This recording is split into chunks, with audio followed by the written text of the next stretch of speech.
उत्तर प्रदेश की राजनीति में अपना एक अलग मकाम रखने वाले भारतीय जनता पार्टी के दिग्गज नेताओं में गिने जाने वाले मनोज सिन्हा जम्मू कश्मीर के लेफ्टिनेंट गवर्नर बन चुके हैं। लेफ्टिनेंट गवर्नर का कार्यभार उन्होंने संभाल लिया है।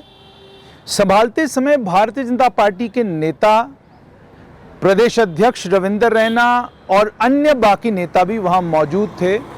उन्होंने लेफ्टिनेंट गवर्नर से मुलाकात की, लेकिन राजनीतिक गलियारों में ये सवाल और इस पर चिंतन मंथन शुरू हो गया है कि जो व्यक्ति उत्तर प्रदेश का 2017 में भारतीय जनता पार्टी की उस बड़ी जीत के बाद मुख्यमंत्री बनने जा रहा था, जो केंद्र में प्रधानमंत्री नरेंद्र मोदी का राइट हैंड माना जाता था, जिसे प्रधानमंत्री नरेंद्र मोदी का विश्वास हासिल था, आखिरकार इस बड़े नेता को जम्मू कश्मीर का लेफ्टिनेंट गवर्नर बनाकर क्यों भेजा गया है। राजनीतिक गलियारों में ये अटकलें लगाई जा रही हैं कि लंबे समय तक मनोज सिन्हा, जो यूपी की राजनीति में बड़े नेताओं में आते हैं, लंबे समय तक जम्मू कश्मीर के लेफ्टिनेंट गवर्नर नहीं रहेंगे। राजनीतिक गलियारों में ये बात चल पड़ी है कि शायद जम्मू कश्मीर को पूर्ण राज्य का दर्जा जल्दी मिलने वाला है, उसी के चलते उनको जम्मू कश्मीर भेजा गया है। ये बात भी चल पड़ी है कि उनकी छवि चूंकि बिल्कुल साफ रही, जब वो 2014 और 2019 के बीच में केंद्र में मंत्री थे, उनकी छवि बिल्कुल साफ रही। उसके चलते जम्मू कश्मीर में करप्शन के खिलाफ जो अभियान केंद्र सरकार ने छेड़ रखा है, उस अभियान को आगे ले जाने के लिए उनको भेजा गया है। ये बात भी चल पड़ी है कि डीलिमिटेशन का जो सिलसिला जम्मू कश्मीर में शुरू हुआ है, वो जब खत्म होगा उसके फौरन बाद जम्मू कश्मीर में चुनाव कराने हैं। उस चुनावी माहौल को बनाने के लिए और जम्मू कश्मीर के विभिन्न राजनीतिक दलों के साथ संपर्क साधने के लिए मनोज सिन्हा को भेजा गया है।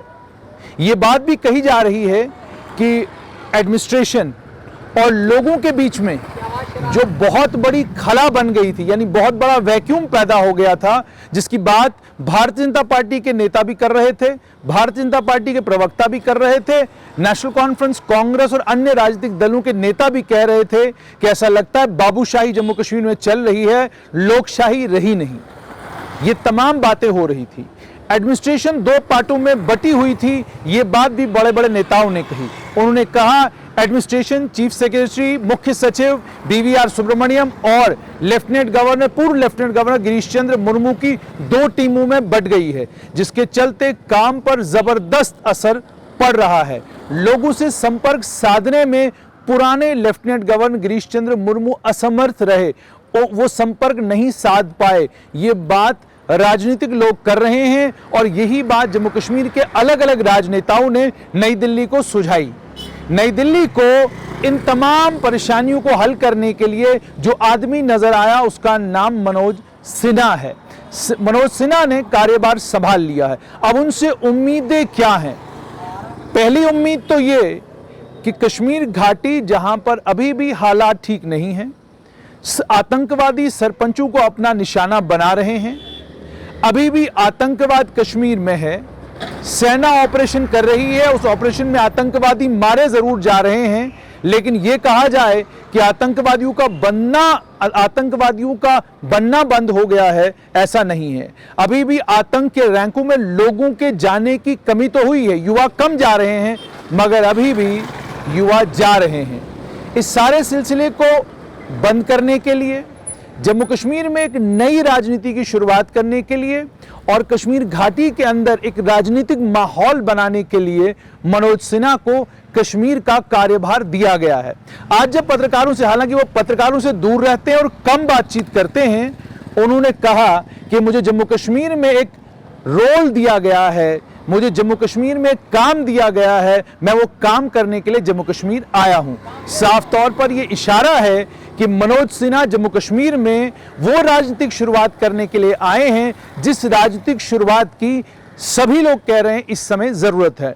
नॉर्दर्न कमांड की बात की जाए, यूनिफाइड कमांड की बात की जाए, आर्मी हेडक्वार्टर्स की बात की जाए, पुलिस हेडक्वार्टर्स की बात की जाए, IB की बात की जाए, या बाकी जो अलग अलग विंग्स जम्मू कश्मीर में काम कर रही है, इन तमाम का ये कहना है कि आतंकियों के खिलाफ जो अभियान था, वो अभियान तो अपनी चरम सीमा पर है और आतंकवादियों को जो सरेंडर नहीं कर रहे उनके खिलाफ ऑपरेशन जारी रहेंगे और उन्हें कश्मीर के अंदर आतंक की इंडस्ट्री ज्यादा देर चलाने का मौका नहीं दिया जाएगा। मगर उसके बीच में जिस राजनीतिक शुरुआत की जरूरत है, उस राजनीतिक शुरुआत के लिए केंद्र सरकार का यह मानना है कि मनोज सिन्हा एक एप्रोप्रिएट यानी बिल्कुल सही आदमी हैं। दूसरी तरफ जम्मू कश्मीर के लेफ्टिनेंट गवर्नर गिरीश चंद्र मुर्मू को comptroller auditor general of India बना दिया गया है, यानी उन्हें एक भी दिन दिल्ली में जाकर आराम करने नहीं दिया गया। शपथ लेकर वो अब भारत के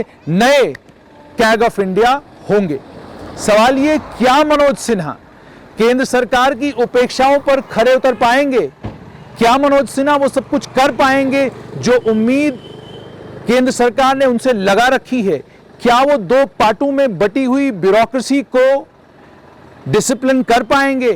क्या वो दो पार्टों में बटी हुई ब्यूरोक्रेसी को एक धागे में पिरोकर उस ब्यूरोक्रेसी से काम ले पाएंगे जिस काम की उम्मीद केंद्र सरकार को उनसे है? क्या वो डिस्कनेक्ट जो लोगों और एडमिनिस्ट्रेशन के बीच में एक खला पैदा हुई, एक वैक्यूम पैदा हुआ है, क्या वो उस वैक्यूम को कम कर पाएंगे? जो अविश्वास इस समय एडमिनिस्ट्रेशन के अंदर आम लोगों को है, चाहे जम्मू हो चाहे कश्मीर हो, क्या वो उस अविश्वास को दूर कर पाएंगे? टोल प्लाजा, 4G और अन्य कई मुद्दों को लेकर जम्मू का युवा परेशान है। क्या वो इन तमाम मुद्दों को, इन तमाम मामलों को हल कर पाएंगे? और बड़ा सवाल ये, क्या वो जम्मू कश्मीर के आम नागरिक का दिल जीत पाएंगे? 5 अगस्त 2019 के बाद केंद्र सरकार की कोशिश 5 अगस्त से लेकर आज के दिन तक लगातार ये रही है कि जम्मू कश्मीर के लोगों का दिल जीता जाए, लेकिन क्या इस चीज को संभव कर पाएंगे लेफ्टिनेंट गवर्नर मनोज सिन्हा? और क्या उनके आने के बाद जम्मू कश्मीर को पूर्ण राज्य का दर्जा मिलेगा और वो जम्मू कश्मीर पूर्ण राज्य स्टेटहुड मिलने के बाद जम्मू कश्मीर राज्य के पहले राज्यपाल कहलाएंगे? इन तमाम चीजों पर जहां जम्मू कश्मीर की तमाम राजनीतिक दलों की नजर है, वहां पत्रकारों की भी नजर रहेगी।